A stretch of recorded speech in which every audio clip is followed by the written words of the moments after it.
Thank you to Mahealani for hosting us again. We did this last year in the month of August, and then this year we bumped it up into July, not realizing the 4th of July was falling on a Thursday. But we are happy to be here, and we really appreciate it. And of course, thank you all for coming out today. It's kind of a rainy day. It's the 4th of July, so we appreciate you being here and hearing us. So this is going to be a little bit probably of a different talk than the usual ones. We're going to be talking about what Mlama Maunalua as an organization does, but we're also going to be highlighting some of the research and management that's taking place in Maunalua Bay. So I will kick this off with giving a little bit of background on the organization. Then we're going to hand to Alyssa with the University of San Diego. Then we're going to hand to Melissa. I panicked there for a second and had to double check. Melissa, who is with UH. And then Elliott, who's with HPU, and then we'll come back to me. And they are all students who are helping us this summer with some of the research and management. So, Maunalua Bay. Surprisingly, a number of people we talk to they know the bay, but they don't know it's called Maunalua Bay. So we're going to put everyone on the same page. It's just across the ridge. It's from Black Point to Coco Head. It's about a little over 7 miles of shoreline. There's 60,000 residents. There's 10 commercial centers in the area, and there's about 28 square miles of water. And so historically, this was always considered to be such a bountiful place. There was ample coral reefs. There were fish ponds. There were lots of farms. And so a lot of people don't necessarily realize, because of all the developments that has occurred, that it was a very, very rich cultural center. The largest fish pond in all of Polynesia was located over there. You had multiple, I actually think that in the upper left is Wailupe, which was of course filled in for housing. And then the picture down below, has anyone seen that picture before? Any guesses as to what the horses are doing? They're drinking fresh water. There was so much subterranean water coming into the bay that they were able to wade out into the water and actually drink it off the top of the water, or off the top of the bay. So obviously that is not what we see today. Around the 1950s, Henry Kaiser and others, they made massive development changes. A lot of the fish ponds were filled in. A lot of channelization took place. You have the marina came about. You have 90%, a little over 90% of the near coast area is now impervious surface. So where before there was farmland and fish ponds, it got paved and put into essentially residential areas and shopping districts. And so what that meant was that you had a massive outbreak of invasive algae in the nearshore waters. So for those of you who know, like Pico Beach area, this is what it looked like in 2009. A lot of that came about because of the development that was taking place on land, leading to nutrients and whatnot reaching the bay, which basically facilitated the growth of this invasive algae. You had the streams paved and channelized. So whereas before a natural stream might allow some of the pollution, some of the sediment to kind of settle out, you now basically created water slides to shoot it out to the bay as fast as possible, and that caused obviously massive water quality degradation. And then you also had a massive increase in use of the bay. So you had people illegally fishing. You had people just utilizing the resource in a way that puts stress on the resource itself. And so from that is what caused the creation of Mlama Maunalua. So 2006, 2007, people who had grown up, a number of residents who had grown up on the bay and remembered it from back in the 50s, 60s, 70s, saw what it had become, and decided that they wanted to do something about it. So they formed our organization to try and help coordinate some of the management, to try and kind of help lead some of the science to cause the bay to be restored and hopefully turn around some of the degradation. And so what I'm going to do now is talk about some of the big kind of stovepipe things that we work on.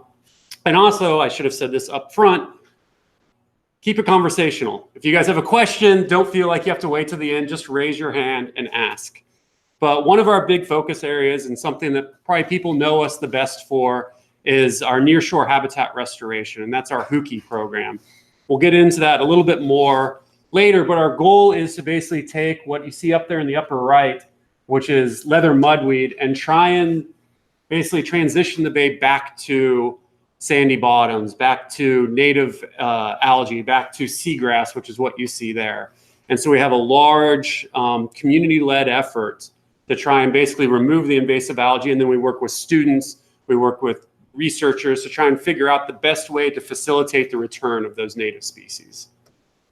We have just the broader bay management, so coral reefs, fisheries management, things like that. And so in the upper left is actually a sensor we just deployed off Kahala that is taking water quality measurements.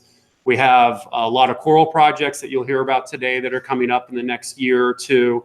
Unfortunately, the lower left picture is a little bit difficult to say, but that's difficult to see. That's modeling as to where you can predict different corals. So when we're trying to do coral restoration, where do the current conditions allow its return? And then a big part of all of what we do, and you can kind of see it over here on the right, is looking at what the current management schemes are, what does the science say, and do those two link up? So are we managing in a way that is based off of the best science that's available? And that if there's conflicts or if there's gaps, what can we do to cover that or modify the management of the area? As I mentioned, all that development that took place means that even though we're focused on Maunalua Bay, we have to look landward because all of the pollutants, all of the water quality comes from the land. And so up here in the upper right, that's actually fence that was washed down. If you guys remember the April floods from last year, that we actually ended up having to cancel a number of huki because water quality was so bad that we just didn't feel comfortable putting people out in the water. And this bigger picture, unfortunately, when it's blown up, it gets a little foggy, but all of those red dots are storm drain access points. So all of the water, those are the thousands of ways it can just go straight into the sewer system or the storm system and shoot straight out into the bay. And those yellow dots are on-site disposal systems, septic and cess. So if those aren't maintained properly, obviously you're talking about water quality now that's seriously hazardous to human health. And so we look up this way to try and find, at least as an organization, what are those big things we can pick off that we can address and hopefully start to kind of improve the water quality for the bay. The Department of Health has declared that Maunalua Bay is considered an impaired water body, which means that the water quality is potentially hazardous to human health. And then finally, all of this is through our work with community, with the different cultural practitioners and groups in the area. And so we always try and, while I have it here as a separate section, it's really part of everything we work on. We have, as today you're going to hear from some folks that are students that we're working with. We're always partnering with different schools. Emma Shelley there is our outreach and education person. And so she's always going into schools and talking to kids about what they can do, about, giving them some of the basics of where they live, what the science is. We do, our huki program is entirely based on volunteers coming out. You've got up there in the upper center picture is last year our interns put out sea urchins to see if we could use that as a natural control to try and eat some of the invasive algae. And so all of this is basically with an eye towards we're doing this as a group. It's the community. There's tons of fantastic organizations. The Maunalua Fish Pond Heritage Center is working to restore the fish ponds in the area. Livable Hawaii Kaihui. There are so many groups. And so trying to partner with all of those so that we're working together, not duplicating efforts, not wasting resources. And so those are kind of the big areas where we work. And now I'm going to hand it over to Alyssa, who's going to give a little bit of the background on the invasive algae.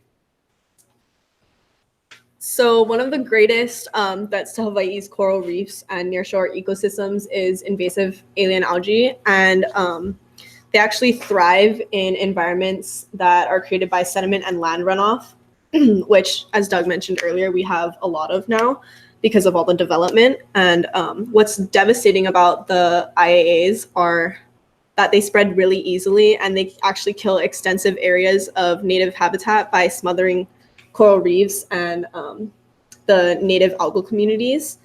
They also don't really have any predators in the bay because they have a low value as a food source, so they're not really naturally kept in check. So in our bay, we actually have 3 main invasive alien algae. Do I just press the? Yeah, that's good. Sorry. So the first one is Abrinvillia amadelpha. This is one of the more common ones in the bay. It's also known as mudweed. But this one's really detrimental because it creates uninhabitable conditions by depleting the oxygen in the bay. So our natives and any other species can't really survive that well.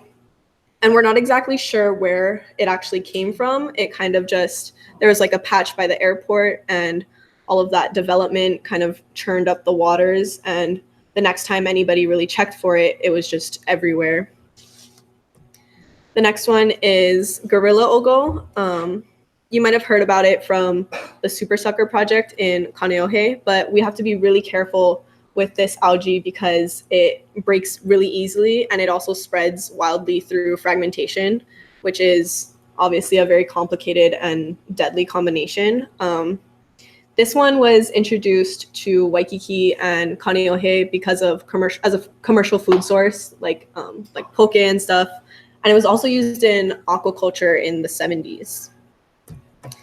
This last one is prickly seaweed, and it's kind of thin and stringy and pokey. It also spreads through fragmentation like gorilla ogo. We also don't really know where it came from. So as you can see, like the pattern is that they kind of just appeared. And removing the IAAs is a really big key initiative for Mlama Maunalua's like restoring and health of the bay. But our main method right now is just hand pulling the algae through, like with volunteering and community members. In the past, we've partnered with Pono Pacific and the Nature Conservancy to have this project called the Great Pookie. And it had 3 main objectives that were distinct yet very interdependent. The first was to remove a significant section of the densest distribution areas of IAA to, as a critical step towards ecological restoration of native seagrass beds and coral reef. The second was to create employment and stimulate blue-green emergent enterprises on Oahu. And the last one was to build a sufficient community capacity resulting in expanded and sustained local reef management efforts. And basically the Great Pookie was just meant as a jumpstart to really help manage and restore and revive the bay from all of the invasive algae. So this is a before and after of the Paico region that Doug was talking about. It's right below New Valley. So basically it was just a thick mat of all of this invasive algae, mostly like mudweed and ogo, and no one was really going to the beach because there wasn't really any sand or really any space. There was just so much algae coverage. And then now, after our Great Pookie and all of our other volunteer Pookie events, people have started coming back. It doesn't smell like this fishy, low tide, gross smelling area. And it also, a lot of the residents in the area have told us about the difference that our Pookies have made. So since then, our goal has been to engage the broader community in maintaining our 2010 Great Pookie efforts. So basically schools and groups can contact us and schedule and participate in these in our Pookie project by volunteering and removing plots of our invasive algae. And on average, about like a couple thousand pounds of algae are removed per Pookie. We actually had one this morning, and we removed, I think it was 3,560 pounds just in about like an hour and a half. So that's pretty good for like a group of middle schoolers. And our work is driven mainly by community members that want to help improve Maunalua Bay's quality. So our volunteer-based Pookies are really essential to our work right now. Roughly about 2,000 people come out every year. And 2/3 of that is actually kids. So our educational aspect of our volunteer-based Pookies is really important in getting that education on the culture and history behind our work and the Bay in general, just to have that connection in the work. And we also do scientific assessments of our hukis before and after, just to monitor the not only the quality but the health of the Bay in general. And then we'll continue monitoring in the years after. So to complement our manual algae removals, we've just launched this project called the Algae Vac. We actually just did a test run a couple weeks ago, and it went pretty smoothly. This is like my main project for the summer, so I'm working pretty closely with this. Basically, it expands Mlama Maunalua's efforts to further areas offshore, because our volunteers huki closer to the shore just because it's easier. So this makes it easier to get the Bay, like our work, offshore.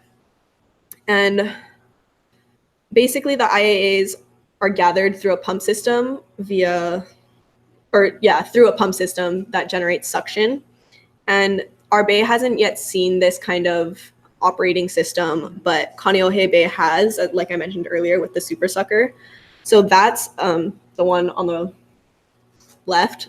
Sorry. It's a 40 horsepower pump on a barge that goes underwater as a vacuum to basically suck up all of the clusters of algae.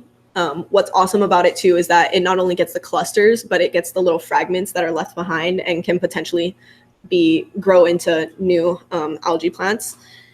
And that design didn't really work for us. So 2 community members, actually Ralph over there in the blue shirt was one of them, designed and like tinkered with a design that would actually work for our needs. And what ended up as a result of that is this picture on the, oh, sorry, this one's the left, that one's the right, my bad, my left. It operates as an intake hose. This is just the foundation of it. It operates as an intake hose that goes underwater, and that's strapped down, or that's connected to an engine, which is strapped down onto this platform, secured onto these 2 kayaks. So that's really cool that we actually had like engaging community members that work with very closely with our organization to build this. So Kaneohe has seen large success with their super sucker. Basically, they cleared mats of invasive alien algae, which saved smothered coral and also cleared space for larval settlements, which we'll be talking about later. But they also paired it with the native sea urchin reintroduction, which we did earlier on. And the result of their combined techniques is that they actually reported that some populations of IAAs have been completely removed from the Bay itself. So we hope that we can get to that point as well. So with the large biomass removals of invasive alien algae via our hukis complemented by our algae vac, we hope to see that water quality and circulation improve and native species return, so that the Bay can eventually return to a self-sustaining level of native species and habitat. And like I mentioned earlier, the invasive alien algae actually thrive on runoff and sediment. So Melissa is actually going to be talking about that now.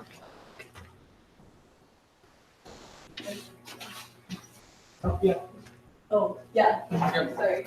I was just concerned, this vacuum system. Yeah. It looks like it's going to rip these fragile algae up, pass them through a pump, and then shoot them back into the Bay.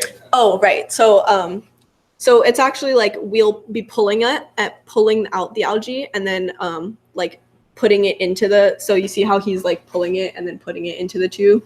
And then we'll have like a bag or like a bucket at the other end of the engine. So it's not getting shot back into the ocean. Like we're actually collecting it. And then that algae. That was my question. Yeah. I think it wasn't on the photo. We do collect all of it. No, yeah, we do collect it. And then all of the algae that we remove, including everything from the volunteer-based hukis, actually goes to local farms. And then that gets turned into fertilizer. So it's actually 100% sustainable. We use all of the algae that's removed from the Bay. Oh, that means to pull. So that's like basically just the action of what we're doing. Sorry, I should have said that earlier. I have a question too. So the hoopie is mainly, like, people walk out from the shore and start pulling. Right. It's And probably this- like a couple yards offshore. Right. And the super sucker is, you can go a little deeper. Right. Yeah. Okay, my yeah. question is, for the invasive algae, how do you prevent, let's say you clean it, 100 yards off the shore, Mhm. it's all completely clean. How do you prevent reintroduction? Right. That's Because in other words, how far offshore does do the invasive algae live? And can you actually prevent, or is this gonna be like basically a never-ending struggle? right. Right, I mean, It's kind of that's what it seems like, but I guess the combined efforts of the onshore and offshore will kind of help speed it up. Yeah, you can reduce it a lot. Yeah. But I just was wondering, there's always gonna be sources that can send propagules in to reinfest, right? I mean, that's what it is. Yeah. It's like a disease coming back Yeah. to the thing. Yeah, no, Do you I'm wanna- not, Yeah. I don't mean to be cruel. No, yeah. No. It's a good point, and it's one that our hope is, and what we're kind of seeing from some of our work thus far, is that when you remove some of the invasive, you give room for the natives to come back. Right, yeah. And so there's always going to be those pockets. We're never going to rid Hawaii of, unfortunately, invasive algae. But the hope is that we can kind of tip the scales enough Gotcha, that the natives are able to take hold and basically keep out the invasives. gotcha. And so that's kind of what we're hoping Is for. there seagrass now in the bay? Yeah. There are Yeah, pretty big areas? yeah. There's pretty side. I mean, you can go out and it's a really quirky species because it comes and then it disappears and it comes back again. It just seems to flow by a different rhythm. It's not there constantly. But we've seen large seagrass beds out there, and Ralph has identified a number of different locations within the bay that you can see them. Okay. Yeah.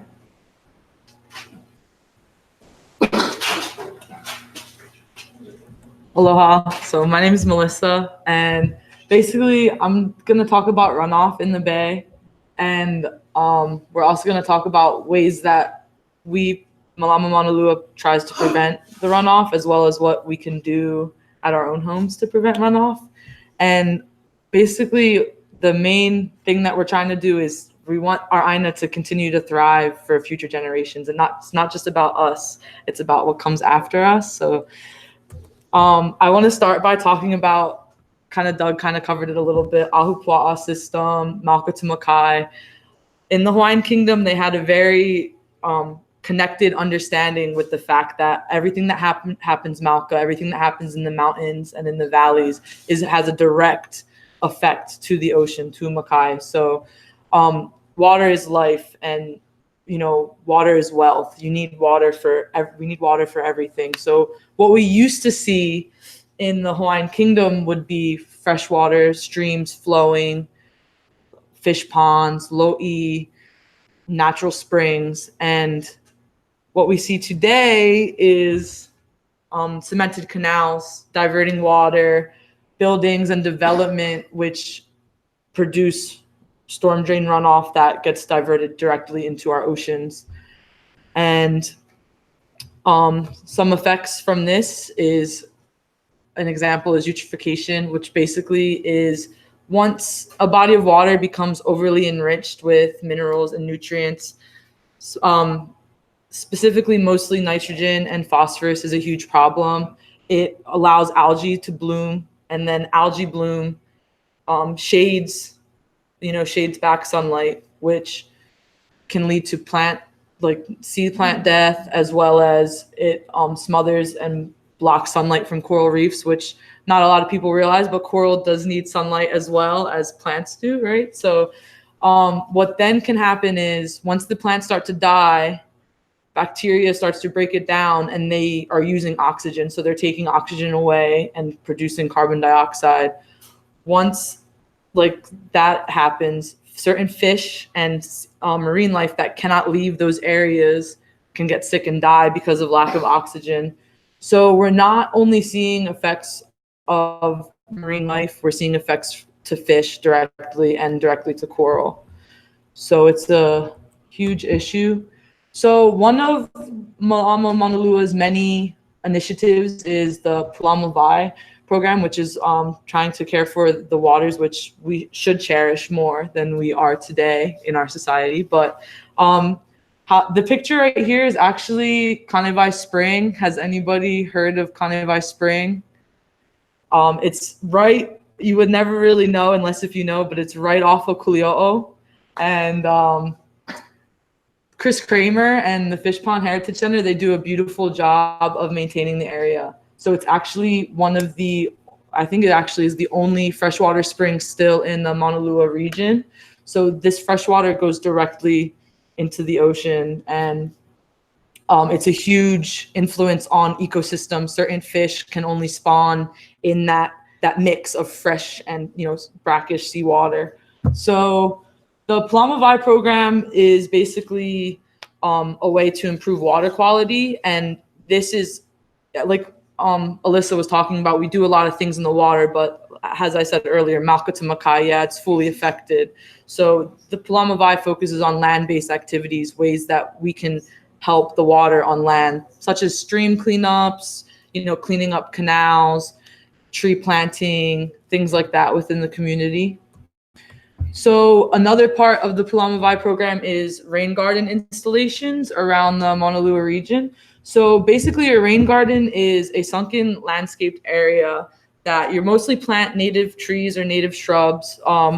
And the gist is that once you have these plants in this kind of sunken garden area, the contaminated sediment water from runoff can kind of soak into that landscape. The plant roots, as well as microorganisms that live in the soil, are going to break down the pollutants, which then two benefits from that come. They're cleaning the water, and that clean water is then going into our water table, which is much needed. And also it helps prevent the sediment from going directly into the ocean from storm drains. So this picture is actually a rain garden that Mlama Maunalua helped install at Koko Head District Park. Have you guys been to Koko Head District Park? Have you ever seen the rain garden when you kind of first get in the parking lot? Yeah, so I mean, check it out next time you go. If you didn't know it was there, it's a really cool project. So I'm gonna just do a few slides about different rain gardens that Mlama Maunalua has helped install, some different versions. So this one is right down the road at Koko Marina. It's right kind of on your way, that little breezeway on your way to Zippies. We all like Zippies. So so this is a well-kept one. As you can see, kupu kupu, you can't see, but there's some lavai in the back. And these are, you want like plants that can kind of also self-sustain themselves, because you want them to kind of keep doing the process of what the rain garden is meant to do. This is a very awesome and unique one at Kona Brewing Co, which is also right down at Koko Marina. So you can kind of see in this picture, same type of landscape, ferns and some shrubs. But if you see the silver tank in the back, so that is actually directly connected to their the storm drain on top of Kona Brewing Co. So the rainwater goes directly into that tank, which also feeds water to the rain garden. So Mlama Maunalua helped them with this, and the rain barrel catchment is a really cool addition because you're kind of doing multiple things with that. This is at Coolio Beach Park. So same concept, it's something that you could go to the beach park to do your daily activity, and you might not notice it before, but it actually has a purpose, So my project for the summer is to try and help revitalize these beautiful rain gardens. So basically what I'm going to be doing is I'm going to be going in, doing assessments, kind of trying to have a baseline for what a healthy rain garden should look like and how we can, Mālama that into staying that way. So I'm going to assess what we planted originally, see what we can add. Maybe there's new plant additions that can kind of be produced, but I also want to bring more awareness to the community about the rain gardens, because they are in areas that people in this region probably go to on a somewhat regular basis, and they might just pass right by it and they don't know that it's there, you know? So that's my main project for this summer, is to, you know, with outreach as well as bringing the community involved, and just, like I said, trying to continue the self-sustainable process of a rain garden. That way it's not something that you kind of just plant it and you walk away. It's something that you can do that if you don't have all the time or manpower, and it will still do exactly what you want it to do.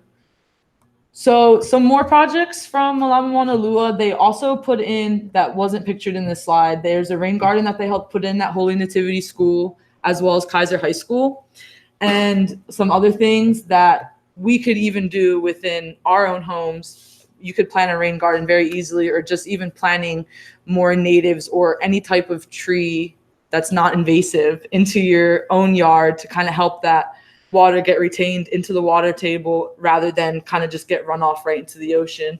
So Mlama Maunalua has helped supply the community with rain barrels, like the one that you saw at Kona Brewing, as well as doing environmental assessments for different, you know, personal households as well as schools within the community. So we also just did a tree planting project. Last month, there was a tree giveaway for people in the Maunalua region could apply to get free trees. So we gave away some different natives, and as well as like non-invasive trees like limes and lemons that have good root systems and also can produce something nice for you guys to enjoy as fruit. So just last week, actually, we went out and planted 64 trees at Lunalilo Homes, and there was hundreds of trees given away to different residents. So it was a really awesome program that Mlama Maunalua got to do that will continue to be in the community for years and generations to come. That's kind of that perpetuating that out there for the future. So as I kind of mentioned earlier, sediment and runoff has a direct effect on coral reef and the ecosystems within our bay. And Elliott is going to talk more about those coral reefs and how we can help them. And thank you guys. Thank you so much. Well, hey everyone. My name's Elliott, and I'm getting my master's right now at Hawaii Pacific University in marine science. Over the last about year and a half or so, I've been focusing on coral reefs because they're just amazing and incredibly important to the coastal environment. Coral serves as a foundation species that creates the very substrate on which these ecosystems are based. And they're also exceedingly important when it comes to cycling nutrients and sustaining these ecosystems. Now, coral also is important because it filters water. Coral gets their food or energy essentially in two main ways. From the zooxanthellae, they're symbiotic algae, and then also through filter feeding organic particles. Now, that filter feeding process, it can be very important in some areas because it clears the water out and it creates a more, a better environment for fish and other communities. Now, in Maunalua Bay, a lot of this invasive algae, like we were talking about earlier, overgrew the coral that was there and essentially wiped out large beds of coral that used to exist there. I'm currently working with Dr. Catherine Onabia, who was actually in the bay doing research on coral and native seagrass back in the 70s. And she saw large amounts of coral healthily growing out there. And sad to say, if you go out there now, it's very scarce. Yeah. Happy to say there is new coral growing. But that is something that's really sad. When we lose that, we lose a very key part of the community. So my research project has been focusing on coral settlement, how larvae find substrate to settle upon and grow. Because lots of people, when they look at larvae, they think, oh, it's just kind of like, shaking up a snow globe. It lands where it lands. But the reality is larva has the ability to sense both wave energy, chemical cues, pressure gradients, salinity changes. It's quite sophisticated, actually. And many different varieties of larvae can actually maneuver towards habitats that are favorable.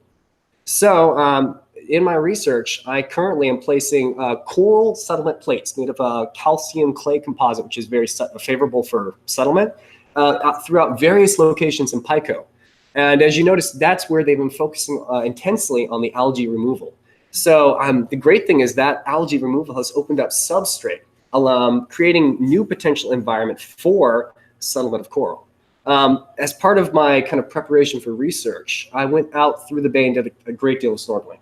Several sunburns to attest for that one. But over that time, I was happy to report that I actually saw a considerable number of colonies that were roughly, let's say, 3 to 5 inches across of various varieties of coral, which kind of coincides with 2011, 2012 HUCO, when they started removing a lot of those algae. So I'm hoping at least that that trend will continue and we will see more coral settling. But as of now, we don't know where it's settling, why it's choosing where it settles, and what potential there is for more coral settlement as algae continuously is removed. So the plates that I have placed thus far are kind of located in like 3 main categories. One is a gradient that runs from relatively near the shore all the way out to where the waves are breaking at the edge of the bay, which is, let's say, a little bit less than 1 kilometer out. And along that gradient, the habitat is fairly consistent, but you see coral starting out near where we placed our first plate and then subsequently out to the water break. So the idea is to see how much larva is being brought in and what potential there is for settlement at different proximity to the shore. Then I also have several other plates that are placed in key locations where there's a great deal of invasive algae still left. So we can look at the potential impacts of chemical cues that come from that algae that could potentially put off the settlement of coral. The same with native algae. We have plates that are placed in dense native algae patches, which could potentially see if that could enhance coral recruitment. We also have high wave energy plates, and I have plates in one location in Pico where there's absolutely no coral. So we're trying to see what's going on there. The ultimate goal is to just get a better understanding of what coral is doing here, because up until now, at least, this hasn't been thoroughly looked into. And I'm excited to say this should be a really interesting summer research project. And hopefully we'll start getting results within the next couple months. But there's a great deal more to know. But for that, I will turn you over to Doug here. Any questions real quick? Yeah. All right. So I'm going to wrap up here with a couple of other projects that we have going on. One is to come and one is in progress right now. Last month, so who here has ever heard, I didn't really know this phrase, of a hackathon? So basically what it is at the last STEM conference, the Science and Technology Conference that took place at the Convention Center maybe a month or 2 ago, we had teams, it's all like high school, junior high, and even some elementary school kids come together. And they learn, do kind of science fair type stuff. And what a hackathon is you have teams from different schools or even multiple teams from individual schools come together and you present them a problem. And they have 24 hours to essentially come up with a solution to address that problem. And what you see here on the bottom are coral growing tanks that the state of Hawaii's Division of Aquatic Resources do. And so what they do is they pour basically pyramids of concrete, fragment up the coral, and then glue it all around the outside. And because they control the conditions of the tank, they can basically create the perfect like Shangri-La environment for the coral. They grow extremely fast in, they cover the concrete. And then when they're doing coral restoration areas, so if a grounding takes place by a boat, they can take these out, put them down, and you've already kick-started the return of coral to those areas. Where they've had an issue and where our hackathon was is large branching coral like elk horn or like staghorn, they look like different deer horn coral. They haven't figured out what that platform looks like. So the pyramid works really well for kind of low growing coral, but when you start getting into that fragmenting, or not fragmenting, that branching coral, no one, not in Hawaii or really anywhere, has figured out what that platform should look like. And so that was the problem we presented to. It was 6 teams from, we had one team that was junior high kids, up to a number of teams that were seniors and juniors in high school. And they had to, using 3D software, design what that solution would look like. And the winning team, that was their design in the upper left. And the cool part about this project, and part of where we like, Mlama Maunalua enjoys working, is that DAR, the Division of Aquatic Resources, has completely cleared out a tank. And they are saving it. And we were working with the University of Hawaii to print their design, to test it in the tanks at the Division of Aquatic Resources. So here's an example of a problem that researchers around the world are struggling with. You go to high school kids who have a little bit more of a interesting way of looking at stuff. They haven't been through 5,000 years of schooling and therefore kind of think along a certain way. They come up with any sort of idea they can think of. And so they came up with a number of projects, and the researchers were floored because there was a number of different designs that they were saying that could actually work. And the University of Hawaii is volunteering their printer so that through their 3D software, we can get it printed, put it in the coral or put it in the tanks, and then DAR will study it scientifically to see if it does in fact prove the break we need to start being able to restore branching coral in the Hawaiian waters. So this is a project that I thought was really neat. We're right in the process right now. The kids are going back. There was a couple tweaks that were wanted just based from how you do the printing and what scientifically was needed to be done. But yeah, there was enough of a design or enough designs that DAR really liked that they're actually invited to have multiple teams plant their coral in the tanks to see what works. So keep an eye on that. I think that's a pretty cool project. And then the last one that I'm going to mention is a coral planting project that we're doing with the Hawaii Institute of Marine Biology and the Division of Aquatic Resources as well. And so in 2021, we got a grant last year with the Hawaii Institute of Marine Biology to basically create essentially tables out in the bay where you place coral, what we call coral opportunity. So if a ship runs aground, breaks off all this coral, most of that coral is probably going to die because it's going to be, it's not anchored to anything at that point. It's just bouncing around. And so what you do is you create these essentially nurseries, where you take that coral, put them there, and let them kind of grow and basically survive. And then you fragment it out, take those fragments out into the reef and plant them all over the reef. So you've now taken, let's say, something the size of this computer, broken it up into dozens of different sizes, and this would have died on its own, but now you're planting them out in the reef. And so hopefully you're, again, kind of kick-starting the return of the reef in those areas. The added part of this is that they're going to try and basically facilitate and look for corals that have shown a propensity to surviving warming waters. So obviously with climate change, a major issue we're going to be dealing with is the waters in Maunalua Bay will continue to warm. That causes coral bleaching and can lead to the coral dying. So I see a question. Yes? That's Hanauma Bay. Yes.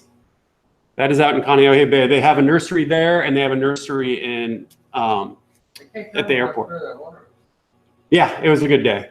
It was a good day. And so we'll be planting those, but then as the water warms, we will be planting coral out there that hopefully is showing a resistance to that warming water. So that in the future, as waters warm, we'll still have reef able to survive that. And a major component of this as well that I think a lot of people forget is Elliott did a great job of talking about the biological importance of reefs as a structure and kind of the base for the ecosystem, but they're also extremely important for community resilience. They dampen waves, and so as we have rising water or rising seas, when storm and big wave events come in, if you don't have that reef there, that wave energy just washes up on shore and can cause massive erosion, can cause flooding. So part of what we're doing, obviously, is saving the ecological component of the bay by trying to do coral restoration, but we're also helping the people who live along the bay by keeping that essentially wall there that helps dampen the energy. And part of this as well, in 2020, we're hoping to do a kickoff for people who have homes or land or whatever, try and get them to start doing simple best management practices at home to reduce runoff, so that when these corals are planted, when we start doing this large restoration effort, that the water that they're being planted in is at least healthier than it is maybe today. So basically giving them a chance to survive. So with that, I believe, yeah, and Nainoa had mentioned, one of the big missions with Mlama Maunalua, while we're doing this, obviously to save the ecosystem, a major component of that is making sure that future generations are able to enjoy it as well, and hopefully enjoy it in a better state than what we have taken it over as. So on this 4th of July, I want to thank all of you again. I want to really thank our 3 speakers who did a fantastic job. They've been on the job for about 2 weeks working on it. I know you've been working on your project for longer than that, but they've been with Mlama Maunalua for 2 weeks. So I appreciate you guys taking your 4th of July to come and present, and really appreciate you guys coming out and hearing us. So with that, are there any questions? Yes. The rain gardens. Yes. How much evidence is there that that was removing the nutrients that were causing the eutrophication? It's pretty well established. Yeah, it's because basically what happens is it soaks up that water, and you can actually measure how much is removed. So I don't know off the top of my head the numbers that we have with those, but that's been pretty well scientifically documented. In other areas, not just in Hawaii, but Yeah. around like everywhere. The question was, what evidence is there that the rain gardens actually are reducing sediment and addressing the eutrophication issues that we see in the Maunalua region?